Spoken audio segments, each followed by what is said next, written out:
मैं इसको ना एक एग्जांपल से स्टार्ट करता हूँ। हमारे एक ग्रुप में डिस्कशन चल रहा था, जैसे दिल्ली में आप सब जानते हैं कि एयर क्वालिटी इंडेक्स कितना खराब हो गया है। तो एक डिस्कशन चल रहा था कि अब ये सिचुएशन रहेगी तो बच्चों के लिए तो बिल्कुल सेफ नहीं है।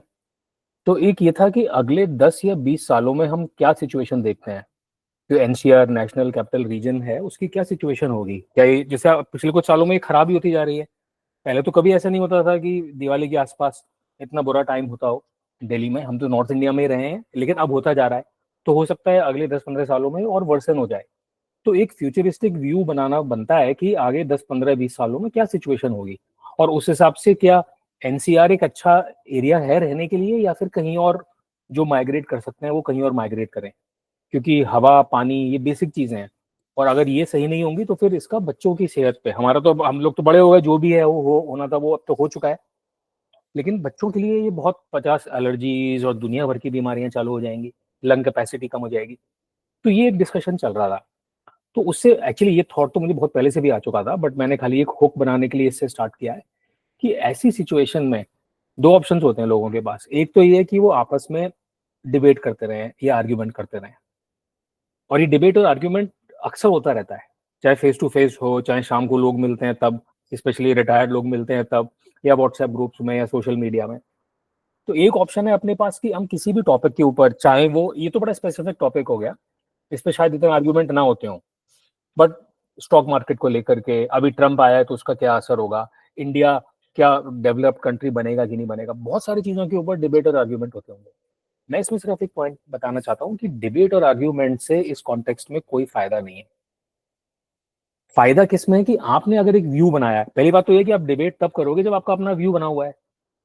मुझे ये थॉट सबसे खराब लगती है, सबसे वाहियात थॉट है ये कि हम बचपन से सुनते आते थे कि अच्छा डिबेटर वो है जो दोनों साइड से आर्ग्यू कर सके और डिबेट जीत सके। ये मुझे बिल्कुल, इसमें क्या होता है ना कि इसमें पीपल ओरिएंटेड हो जाते हो आपके, आपको दूसरे को हराना है। मुझे अच्छा ही लगता है कि आपको जो सही व्यू है उसको पकड़ना है। आपको ये नहीं होना है कि आप किसी भी साइड में हो और आप जीत जाओ, आपको ये करना है कि आपको होना सही साइड में है, वो आपको लाइफ में हेल्प करेगा। तो आपका व्यू सबसे पहले आपको बनाना है। और अब मेरा इसमें पॉइंट है कि आपका अगर व्यू बन गया, चाहे किसी भी टॉपिक के ऊपर, चाहे जैसे मैंने बताया, चाहे पोल्यूशन के ऊपर, चाहे जियो पॉलिटिक्स, चाहे मार्केट, चाहे इकोनॉमी, या कोई टेक्नोलॉजी के ऊपर भी, जैसे अभी एक व्यू बन सकता है कि एआई के आने की वजह से सॉफ्टवेयर की इतनी डिमांड नहीं रहेगी। तो अब आप इस पर बहस करते रहो तो कोई फायदा नहीं है। बेस्ट इसमें क्या है कि आप स्पेक्युलेट करो। स्पेक्युलेट से मेरा मतलब, इसको गलत ना समझा जाए, इससे मेरा मतलब है कि आप इसके ऊपर एक बेट लो अपनी लाइफ में। तो उसमें क्या है कि आप डायरेक्ट रियलिटी से आपका मैच हो रहा है। जैसे अभी मेरा व्यू क्या बन रहा है, मेरा पहला व्यू बहुत नेगेटिव था इंडिया को लेकर के कि इंडिया में अनप्लान्ड डेवलपमेंट हो रहा है। तो मेरा व्यू बहुत नेगेटिव था। लेकिन अभी मेरा व्यू चेंज हुआ है जब मैंने ये देखा, दो डॉट्स मेरे सामने आए। एक तो ये कि मैं देखा कि चाइना ने बीजिंग में कैसे पिछले 10-12 सालों में सिचुएशन को टोटली चेंज कर लिया, इन्वेस्ट करके, टेक्नोलॉजी, कोल को हटा करके, बाकी रेगुलेशन से और इन्वेस्टमेंट से।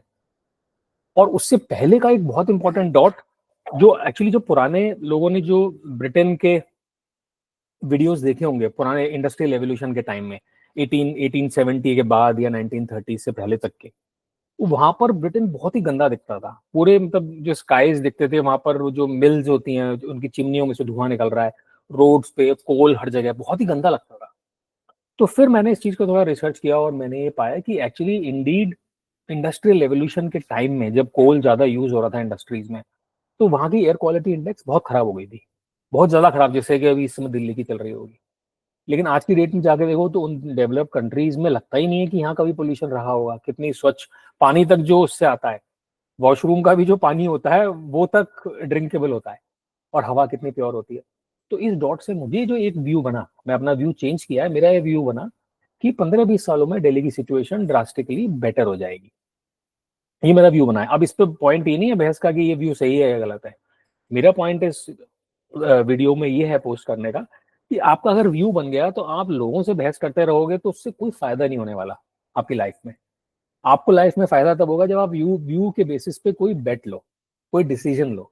तो जैसे अगर किसी का व्यू बन रहा है कि यार दिल्ली तो और खराब हो जाएगा, दिल्ली से मेरा मतलब एनसीआर या नॉर्थ इंडिया, ये और खराब हो जाएगा, तो वो अपनी लाइफ को इंप्रूव करने के लिए उस पर एक डिसीजन ले कि वो कहीं माइग्रेट कर जाए, तब फायदा है। तब उसका मैच रियलिटी से हो रहा है और रियलिटी में उसकी सिचुएशन इंप्रूव हो रही है।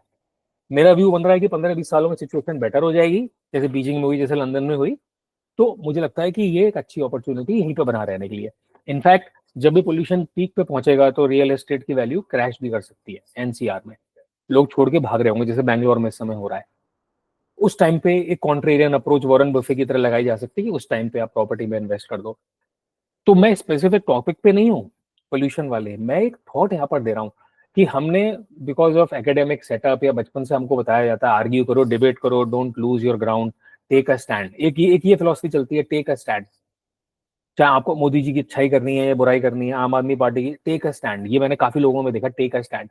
मेरा ये है कि टेक अ स्टैंड नहीं, पहले आपको अपने आप को इतना इन्फॉर्म्ड करना पड़ेगा कि आपका स्टैंड अपने आप बने। ऐसे तो टेक अ स्टैंड तो जिद में कोई छोटा बच्चा भी स्टैंड ले सकता है।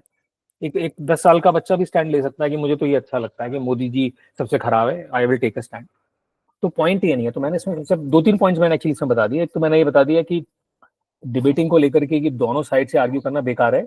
दूसरा मैंने क्या बता दिया कि डिबेटिंग में आप सिर्फ लोगों की दुनिया के लिए अपने आप को तैयार कर रहे हो, कि जहां पर आपको लोगों के ऊपर अपना आर्ग्यूमेंट जीतना है। और मैं एक चीज और कनेक्ट कर दूं मेरे पुराने एक वीडियो से, जब मैंने बोला था कि आपको प्रोफेशनल बनना है, आपको सेल्फ एम्प्लॉयड बनना है। तो प्रोफेशनल्स को मान सकते हैं कि जरूरत है डिबेटिंग आर्ग्यूइंग की, क्योंकि उनको अपनी पोजीशन, अपने पॉइंट्स डिबेट करने पड़ेंगे, आर्ग्यू करने पड़ेंगे। उनका एक्चुअली प्रोग्रेस ही तब होगा जब वो दूसरे लोगों से जीतेंगे। लेकिन जो सेल्फ एम्प्लॉयड टाइप के जो लोग होते हैं, वो लोगों को जीतना है रियलिटी के ऊपर। जो इन्वेस्टर्स हैं उनको जीतना है रियलिटी के ऊपर, उनका मैच डायरेक्ट रियलिटी से है।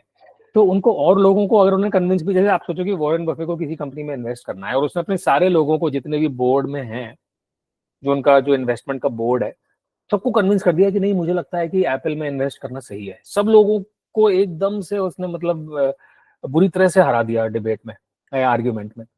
लेकिन अल्टीमेटली वो डिसीजन गलत निकला, तो क्या फायदा। और ऐसे ही एक कॉन्ट्रेरियन इन्वेस्टर है जिसको सब लोग बोल रहे हैं कि तुम गलत इन्वेस्ट कर रहे हो ये, और वो सही निकल गया। तो अल्टीमेटली फोकस करना चाहिए अपने को, मैं इसको स्पेकुलेटिंग नाम दे रहा हूँ, अपने को फोकस करना चाहिए, मैच रियलिटी से करना है अपने को। कोई इस तरह के व्यू बन रहे हैं तो एनर्जी ज्यादा वेस्ट करने की जरूरत नहीं है लोगों से डिबेट आर्ग्यू करने में। उससे अच्छा ये है कि आप उस व्यू के ऊपर एक बेट लो।